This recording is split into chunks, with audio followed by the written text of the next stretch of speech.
And I think about Rehoboam and how he, in fact, followed his dad. He was about 41 years of age, and his father had been a tough king, very tough on the people.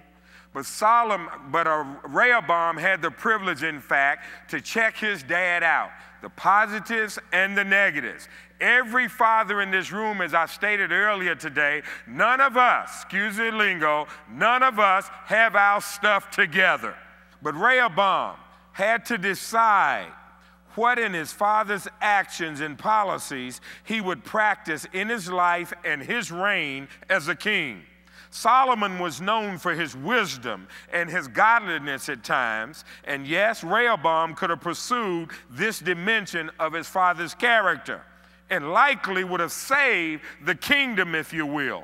Instead, though, Rehoboam chose to pursue his father's harsh rule and oppression of his own people. As a result, he divided the kingdom. He lost part of the kingdom.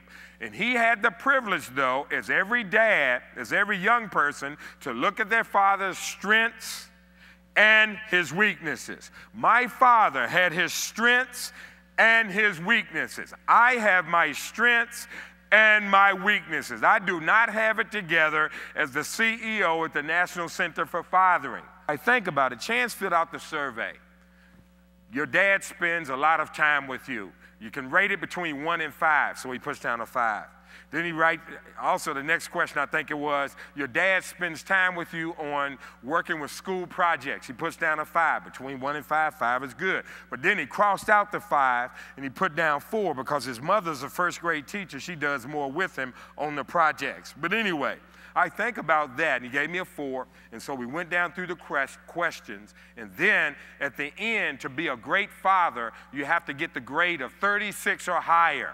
And so when we finished grading, I came out with a 35, and so I'm an average dad.